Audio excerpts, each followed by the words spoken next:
Thought I'd do a reaction video to Apple's new announcement, something that people have been awaiting a long time. Apple has not had a major announcement like this in many, many years.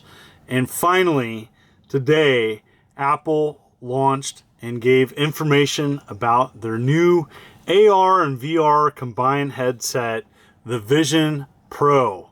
And the Vision Pro is Apple's foray into the VR gaming headset and more. It's more than just kind of a gaming accessory. And again, this is just the basic information and wanted to give some thoughts about that because people are going to have lots of opinions. And again, I am an Apple consumer. I don't use their computers, but the iPhone technology is something that I like. I like how they design their iPhones, and that's what I use. And so back in the day, I grew up with Apple II computers, and eventually that evolved later into Macintoshes in my high school, and even in my colleges, they were using iMacs. Anyways, you're gonna have your opinions about Apple technology company, the most profitable company in the world. I think the first quarter of this year was like $24 billion. That's so crazy. All right, let's get back to this. So Vision Pro looks to be very different than other VR headsets that are on the market. This is high-end. Apple's known to cater to that high-end market. They're not afraid to do something first, even if it's expensive. And boy, this is an example of that. All right, so some basic information about it. It does both AR and VR. It's going to have games made for it. 100 games planned, I think, for launch. And launch is looking 2024. So it's coming. And it's coming more sooner than later. You know, we're halfway through 2023. So this is coming at a hefty price of, wait for it, $3,500. Wow. That is super expensive.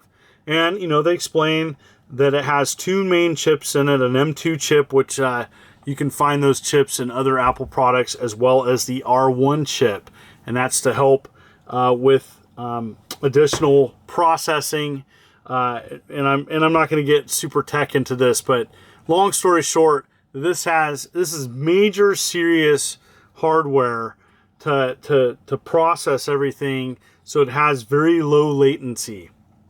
4K displays, but that price, wow, $3,500. That is going to be a huge breaker and a no for many people. They can't afford that. That's a lot more than many house payments. And there's several things I could say about that and say, you know, that's too much, but this is Apple, okay? Apple has been the first with many things. Look at some of their more successful products in the past. You know, even the Apple II computer came out, I think, at like $1,298, and that's in 1977. And so that was a lot of money. This really is what Apple's trying to do, I think, is trying to separate their headset from what else is on the market. So look what else is on the market. You have some gaming headsets in, you know, 1,000+ range. Okay, and those are even considered high-end. And then you have, you know, the Oculus Quest 2, which is kind of like the budget option that you don't need a computer for. And then you have stuff like the PlayStation VR 2, which uses the PlayStation 5. It's $500 by itself, but adding it to the PlayStation, it's still only $1,000. It's making other options a lot more affordable. Now the Oculus Quest 3, the Meta Quest 3, just got announced, and that's going to be $500.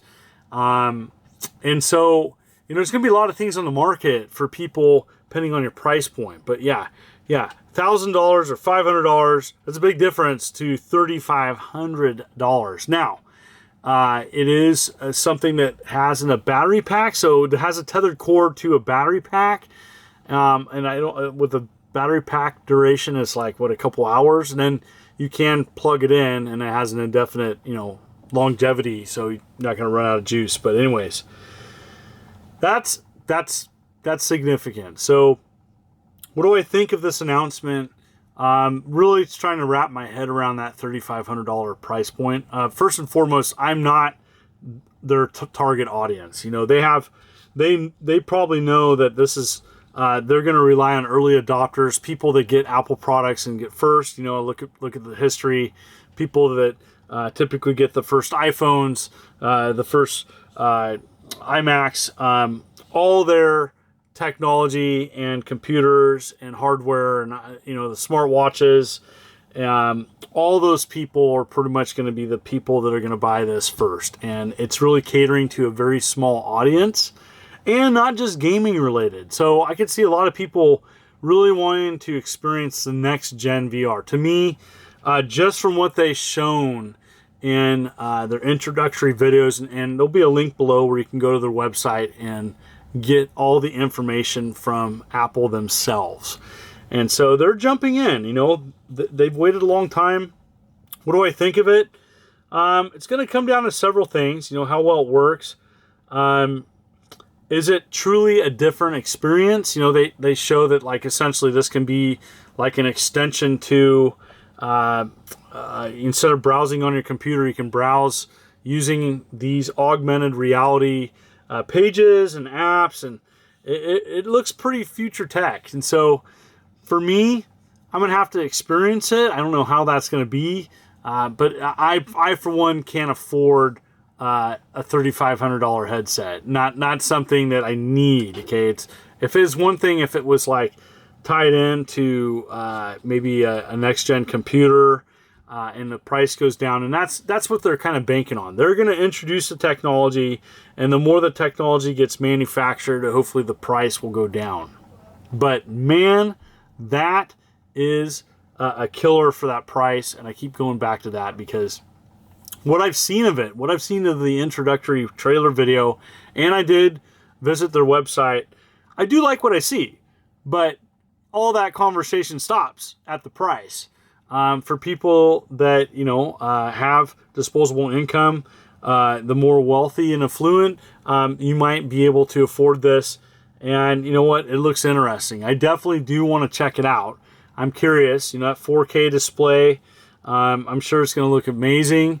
So watching movies, watching media, should be super immersive. Now, the big thing that I didn't mention as much in the previous part of this video is you can see through it. So you can talk to somebody that's there. It looks like ski goggles in a way. And that, you know, you can talk to someone, you're immersed, but you're not just immersed. And so it can do AR as well. So this is both AR and VR, and that, I think, separates it as something unique. Yes, I'm very interested in checking it out, and no, I have no idea how that's going to happen, other than maybe going to, you know, like a store. Hopefully it's going to be available in physical retail, where maybe there'll be a demo of it. I'd like to try a demo of it at some point. I do wonder if it's going to be at the upcoming PAX. That would be pretty sweet if it is. As you know, that would be something interesting and a good way of introducing it to the public. So what do you think? What do you think of Apple's announcement? Are you going to get one? Are you an early adopter, or is that price just a no-go for you? Anyways, thank you. I thought I'd do a first look and talk about this because everybody's talking about it. And if you like what you see, consider hitting that like and subscribe button and clicking the bell as I'm uploading videos every week. You folks are wonderful and beautiful. Let's keep it positive. This is Immortal John Hancock, and you have a good day.